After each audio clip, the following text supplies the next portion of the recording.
Hey there, if you're joining me on this video, you are probably looking to save time using Airtable automations in your work. That's exactly what we're going to teach you how to do. You can be a complete beginner for this. We are going to help you build an incredible foundation in Airtable automations, and we're going to look at 3 examples that you can start using today. So welcome back to the channel. My name is Andrew Dodds.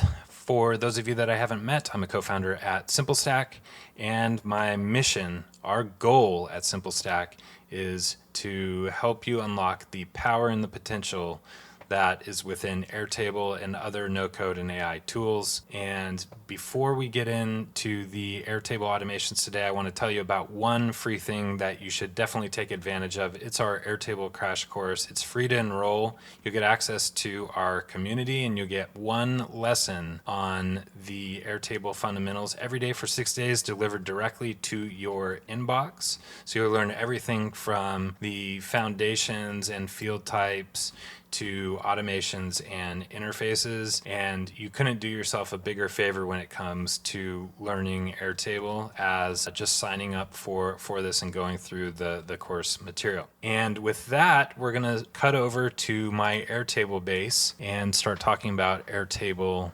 automations. Now, this Airtable base is simulating sales CRM. We have a few tables that are going to be important for our automations today. We'll talk about those first. So we've got the opportunities table that has information like the stage that an opportunity is in, the value, who the owner is, all of that. We've got an area where we will have tasks for those opportunities. It's linked back to the opportunity, and then we have a task template area, and so we'll talk about what those are going to do for us here in a moment. Now, just to give you a preview, Airtable is set up in 3 layers. Hopefully you may or may not know this already, and that's okay. But basically, you've got the data layer, which looks like a spreadsheet. You've got the automations layer, which is the business logic that sits on top. And then you've got interfaces where you can create custom pages.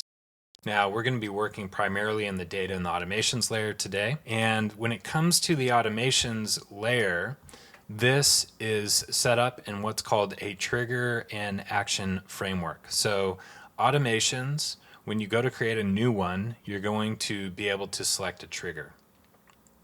And so as an example, your trigger could be when a record matches certain conditions. It could be when a form is submitted. It could be at a certain scheduled time. Now, that trigger, when that fires, is going to kick off an action. And an action, I'll just show you here, could be actions within Airtable, so things like sending an email or updating a record or doing something with AI, but it also could be an integration like a Slack or something like that. So you'll see some of the integrations for actions here. Now today we're going to be configuring 3 different automations that all have a different trigger. So the first one that we're going to do is that when there is a status change, we're going to send a Slack notification to a channel. Now, this is going to be based on when a record matches conditions. That's going to be our trigger. And so once we have set up our trigger, then we need to configure it. So the very first thing we need to do is tell it the table that we're going to be working off of. And we're going to be working off of that opportunities table that has that status information. That is this stage field here. So what we'll do is we'll say when it moves to closed 1, we want to send a Slack to our channel that says that we have a new closed deal. So when a record matches conditions, we've selected the opportunities table, and then we need to tell it what those conditions are. And so for us, that's going to be the stage is closed 1. Now, with automations, once you have configured your trigger, you can then choose a record. This allows you to use sample data from that record in your action steps as you configure it, so you can see the data that's coming through. So I'll show you what that looks like now. We're going to use this Ace Poly second use case as our example record. The next thing we're going to do is come in here and choose Slack as the integration, and we're going to send a message. Now, this is pretty easy to configure. So we're going to go to our configuration, our properties panel here, and choose our Slack account. And then we're going to select the channel and user. So I have a channel that's been set up that's called Slack test. We'll go ahead and grab that channel.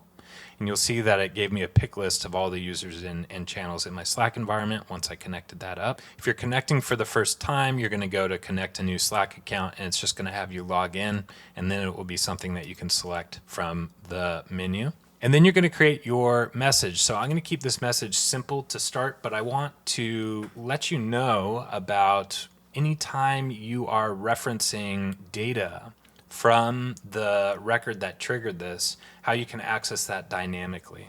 So I'm going to start by typing some text. Hello, new deal has closed. And this blue plus up here allows you to access data. And in this case, it's the data from the test record that we chose earlier. So you see all of those fields from that record are showing up here, like the opportunity owner, when it was added, the stage it's in, all of that. And so by selecting these are called tokens, it will bring that information in that's relevant to the record that actually triggered it. So in that way, it's dynamic, and that's pretty awesome. So in this case, we're going to reference the opportunity name. A new deal has closed. We do the opportunity name, and then we'll say for the amount. And so I think the opportunity amount is something that we can reference here, the opportunity value, and there it is. So now that we have this configured properly, we can test it. So we could run it as configured. We can generate a preview. So here's our preview. Now, of course, that doesn't look like much, but we're just talking about getting it wired up here. You can always spend time making it, formatting it, making it look nice. And it allows you to use Markdown. Now, Markdown is just a way to use things like, I'll show you this, these asterisks that will then, for instance, make something bold. And you can see a full list of those formatting options here. So you see now when I generate a preview, that's bold. Now we're going to send this in, but the first thing that I'm going to do is turn it on. The number one reason for failed automations is forgetting to turn them on, believe it or not. Now this will trigger when the stage is closed won.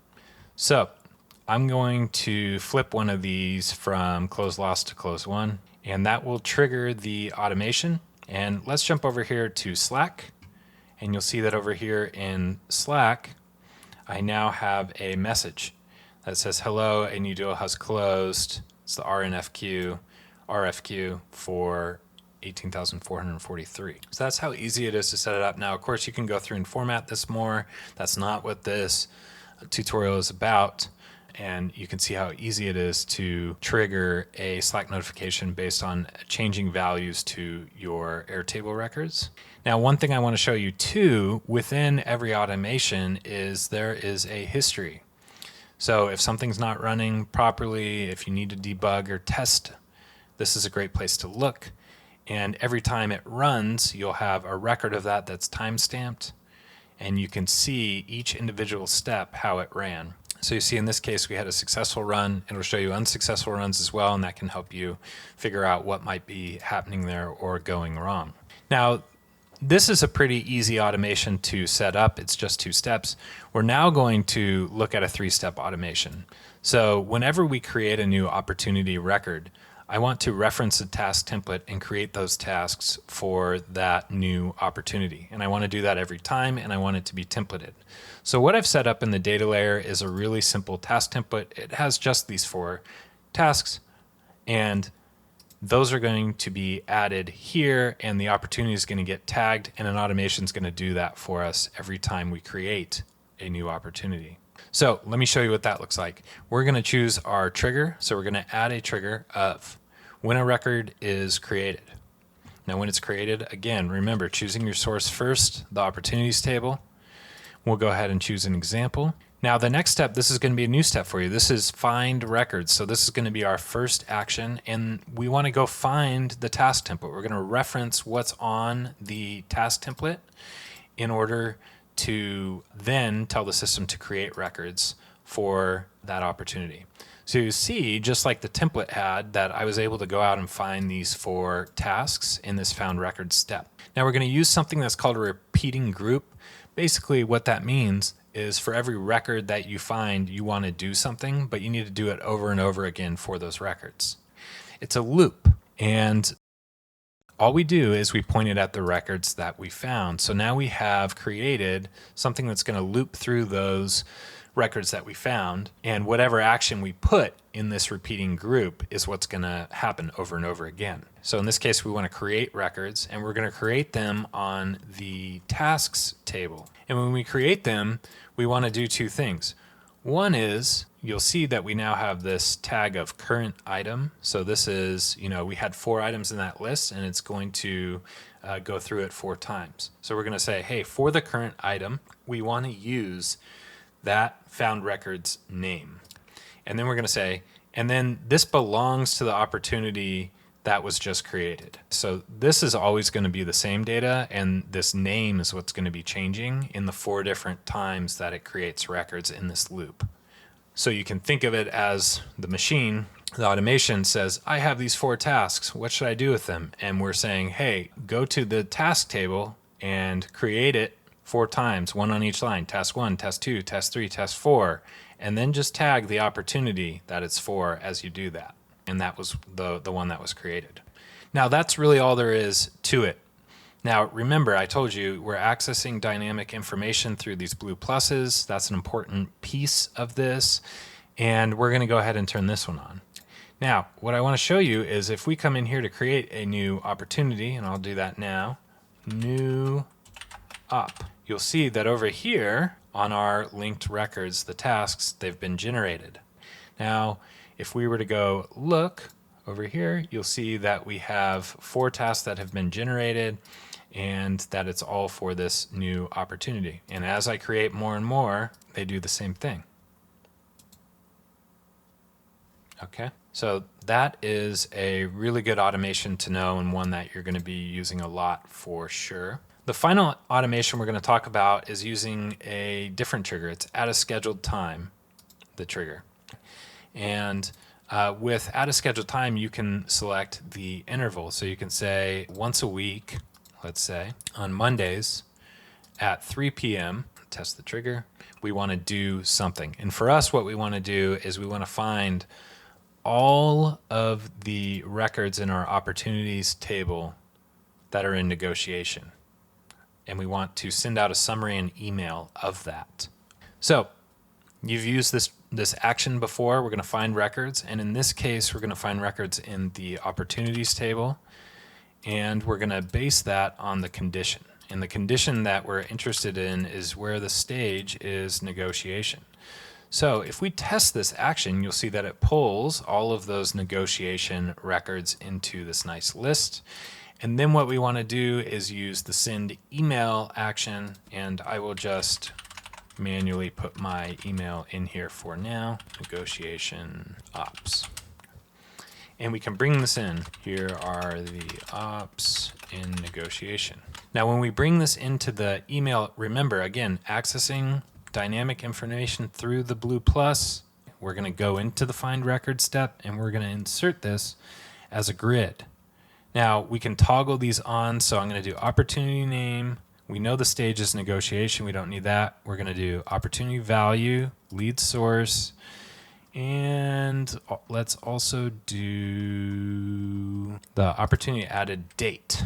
So we're going to go ahead and insert those, and you'll see that now when we generate a preview, this sends a nice email that has the details for those ops.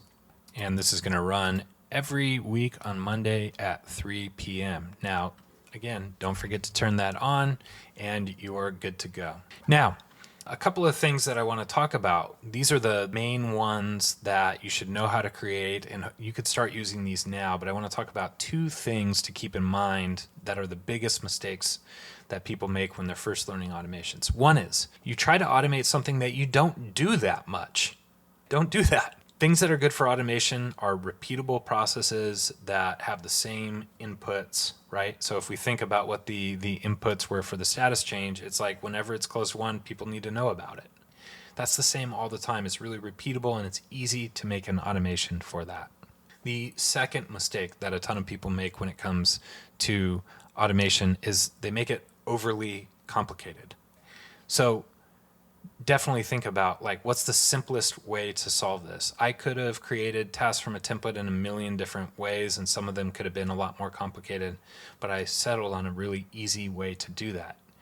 More importantly than just that, don't over automate things. Not everything has to be automated. Not everything is worth the time that it takes to automate. Really think about, is this something that, one, is it repeatable, and two, does it make sense to actually automate it and spend the time to do that? Now I'm off my soapbox. Hopefully this was helpful. I hope to see you in future videos. Like, subscribe if this helped you out, and I'll see you on the next one.